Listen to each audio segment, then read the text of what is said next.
Maka Nabi mengatakan as-salatu ala waqtiha, salat tepat waktu. Salat tepat waktu.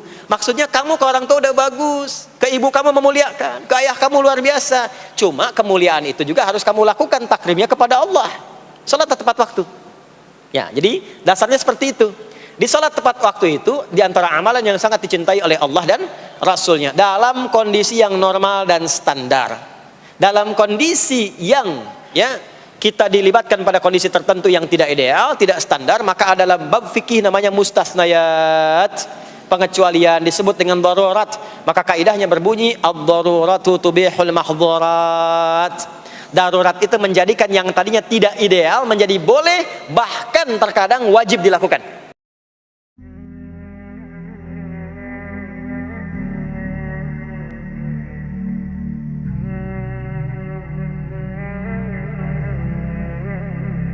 Salat yang paling baik adalah di awal waktu, tapi bagaimana jika mengurus bayi pada waktu salat masih rewel, belum bisa diletakkan atau ditinggalkan untuk salat tepat waktu? Jika dipaksa buat salat tidak bisa khusyuk, bagaimana solusinya? Apakah tidak masalah jika salatnya telah selesai dengan bayi walaupun sampai 1 jam atau lebih? Begini, kalau kita melihat hadis, itu ada sebabnya. Sebab yang melahirkan hadis itu disampaikan namanya asbabul wurud. Ya. Sebab yang menjadikan Quran diturunkan namanya asbabun nuzul. Nuzul untuk Quran karena turun, ya. Kemudian wurud dari Nabi karena diriwayatkan. Ya, ma warada 'anin Nabi sallallahu alaihi wasallam.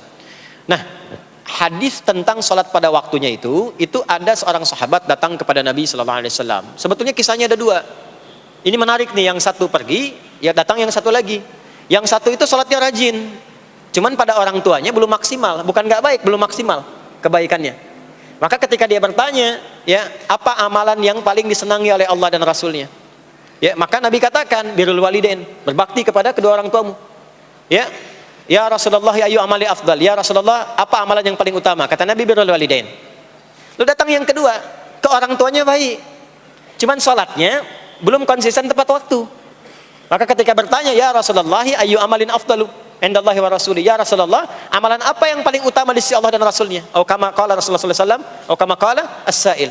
Maka Nabi mengatakan as-salatu ala waqtiha, salat tepat waktu. Salat tepat waktu.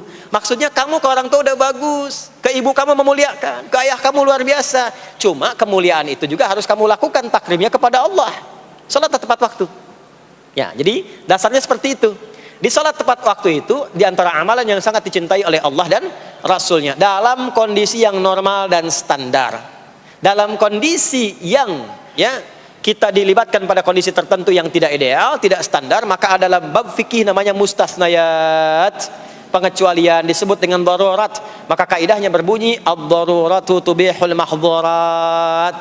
Darurat itu menjadikan yang tadinya tidak ideal menjadi boleh, bahkan terkadang wajib dilakukan. Yang kalau dipaksakan ikut ke konsep awal jadi dosa. Contoh, sebelum ke ibu tadi, ada yang dokter di sini. Misal, dokternya akan melakukan tindakan. Tindakan itu berlangsung dari mulai jam 1 sampai ke jam 7. 6 jam tuh operasi. Dia ikut tuh dari zuhur, sudah bisa zuhur. Tapi kan akan lewat asar. Maka sekalipun dia bukan di perjalanan, dia jamak zuhur dengan asarnya.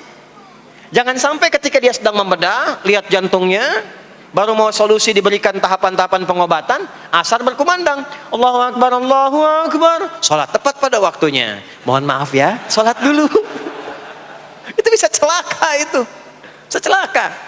Ya, maka yang dilakukan apa? Dia jamak sebelumnya. Dia jamak dengan asar, ya selesai itu dia dapatkan maghrib nanti. Nah itu seperti ibu ini yang ada bayi. Perempuan itu disunnahkan sholatnya berjamaah, ditunaikan ke masjid sepanjang ada 3 hal yang telah selesai urusannya. Yang pertama apa? Selesai urusan kewajiban dengan anaknya yang Allah titipkan melalui ibu itu. Jadi ada pekerjaan perempuan yang nilainya tinggi di hadapan Allah, dan itu jihadnya. Nilainya tinggi dan lebih tinggi dibandingkan dengan seorang anak yang berjuang secara militer. Bahkan nanti ada kisah di Al-Adabul Mufrad karya Al-Imam Al-Bukhari, seorang anak muda sudah ke medan perang. Lalu sahabatnya mengadukan kepada Rasulullah, "Ya Rasulullah sallallahu alaihi wasallam, si fulan ibunya sedang menangis sekarang. Menangisi si fulan yang pergi berangkat ke medan perang itu." Kata Nabi, "Panggil dulu dia sini." Begitu datang, kata Nabi, "Irji', pulang ke ibumu. Buat ibumu tertawa seperti engkau membuatnya menangis. Jihad dulu dengan berbakti kepada ibumu, baru engkau berangkat." Makanya nanti di hadis lain disebutkan ibu 3 kali. Ummak, ummak, ummak, thumma abak. Ya, man abar ya Rasulullah, kepada siapa aku berbuat baik? Kata Nabi, ibumu. Nabi, ibumu. Siapa lagi? Kata Nabi, ibumu. Sampai 3 kali. Thumma abak, baru bapakmu. Ada anak SD pulang dari madrasah, belajar hadis ini, ditanya oleh bapaknya, "Nak, belajar apa?" Hadis Nabi. "Apa itu? Kepada siapa berbuat baik?" Jawab Nabi, "Apa? Ibumu." Lalu apa? Ibumu. Lalu apa? Ibumu. Lalu apa? Bapakmu. Berapa kali ibu disebutkan? 3 kali. Bapak berapa? Sekali. Coba kasih tahu ibumu yang ada di dapur, ibu disebutkan 3 kali, bapak sekali. Dia berangkat. Jadi 3 kali. Kenapa 3 kali disebutkan? Konfirmasi ditafsir oleh Sayyidina Ali bin Abi Thalib karamahullah wajah.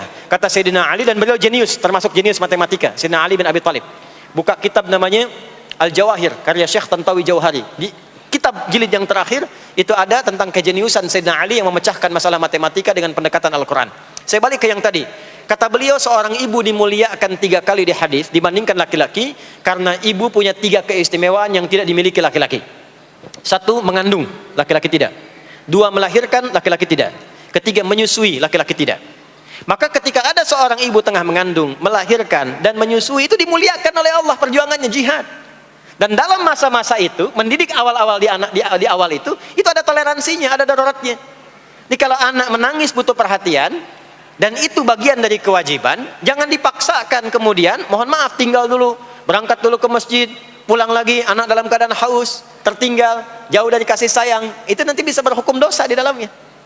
Maka ada toleransinya. Kapan keutamaannya? Ketika dia sudah mulai bisa menenangkan anaknya. Ya, tenangkan, selesai, dia tunaikan sholatnya. Dan itulah waktu sholat yang ideal bagi seorang ibu yang punya kebutuhan di dalamnya. Kedua, bila aman dari fitnah di jalan. Ketiga, bila ada space-nya untuk perempuan. Kalau itu terpenuhi 3-tiganya, maka silahkan berangkat ke masjid. Tapi kalau tidak ada satu di antara 3 itu, jangan paksakan. Maka keutamaannya adalah di rumahnya. Maka sama nilainya dengan yang ke masjid. Hadisnya sahih. Hadisnya sahih. Seorang perempuan Ansar datang kepada Nabi sallallahu alaihi wasallam mengadukan tentang keadaan diri dan teman-temannya. Jadi istilahnya dia sudah rapat dengan teman-temannya.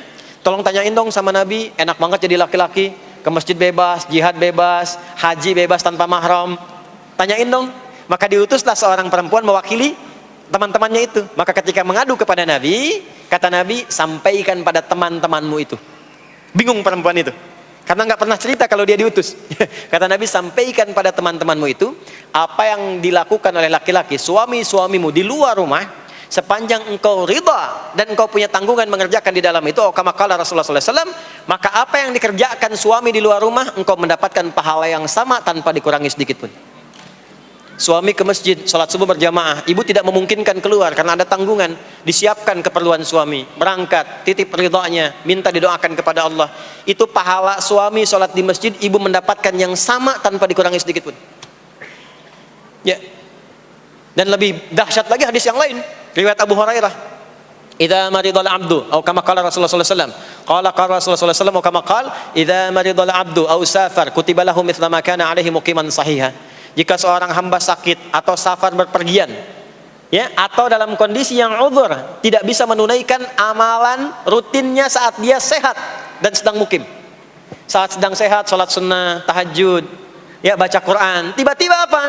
Anda safar, nggak bisa sholat sunnah, karena yang fardu pun dikosor. Ya, makanya jangan terlampau soleh ya. Ya, kalau sedang safar kan yang fardu aja dikosor, masa mau ditambah dengan sunnah lagi? Walaupun tidak dilarang, gitu kan? Walaupun tidak dilarang. Anda biasa puasa sunnah Senin, karena safar Anda buka. Itu karena kebiasaan Anda menunaikan puasa. Saat safar tidak puasa, pahala puasa tetap diberikan sempurna walaupun tidak puasa. Hadis sahih. Berbahagialah seorang ibu. Ibu biasa dalam masa sucinya, baca Quran, puasa, sholat sunnah. Tiba-tiba muncul masa haidnya. Begitu masa haid itu tiba, nggak baca Quran, nggak sholat, itu pahala bacaan Quran dan sholat sunnah dan yang lainnya diberikan sempurna tanpa dikurangi sedikit pun. Makanya kalau sedang masa suci, bu, perbanyak amal soleh. Perbanyak, sebab kalau sudah tiba masa menopause, tuh, sudah normal lagi, seperti laki-laki. Kenapa nanti ada masa haid? Ada toleransi di situ, ada kemuliaan. Nanti di bab perempuan dibahas secara terpisah.